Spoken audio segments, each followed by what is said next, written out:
Imagine waking up to the thunder of cannons, the sky burning red, the screams of warriors echoing across the Volga River.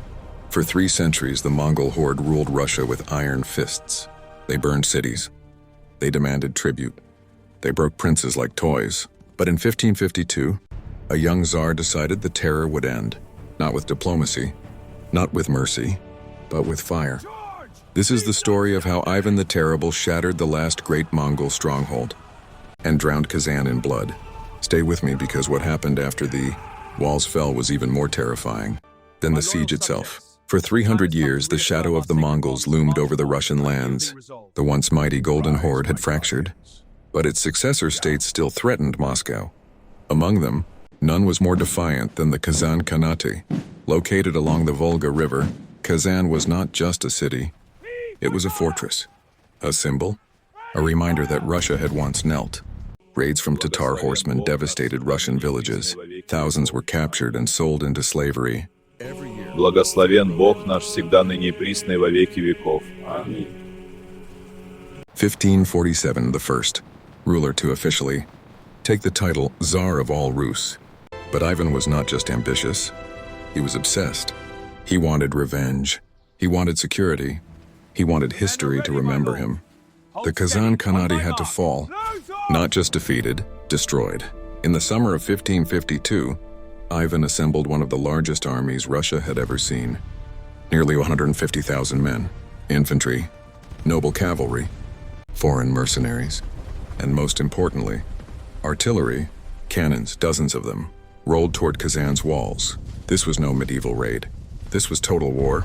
Kazan stood strong behind thick wooden and earthen walls. Its defenders, Tatars, Nogais, and steppe warriors, prepared for a fight to the death. The bombardment began. Day after day, Russian cannons hammered the city. The earth shook. Walls splintered. Towers collapsed. But Kazan refused to surrender. The defenders launched sorties, burned siege towers, and counterattacked fiercely. At times, it looked as if Ivan's army might break, but Ivan would not retreat. Russian engineers began digging tunnels beneath the city walls. Barrels of gunpowder were packed inside. On October 2nd, 1552, the earth exploded. Massive sections of Kazan's wall collapsed in a thunderous blast. Smoke covered the battlefield. Chaos swallowed the defenders. And then the Tsar gave the order. Advance.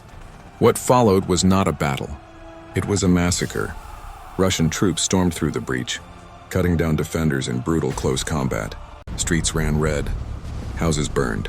Civilians fled toward the citadel. The last defenders fought desperately near the Khan's palace, but they were overwhelmed. By the end of the day, Kazan had fallen. Estimates vary wildly, but tens of thousands were killed during the siege and its aftermath. The Mongol successor state that had haunted Russia for centuries was no more. Ivan entered the ruined city as conqueror. Many survivors were executed. Others were deported. Orthodox churches were built over the ashes of mosques. The symbolic message was clear. The age of Mongol dominance was over. Russia would never bow again. The fall of Kazan changed everything.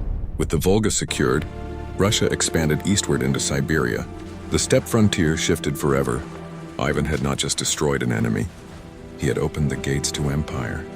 From this victory would come centuries of expansion, conquest and imperial ambition, but it also changed Ivan himself.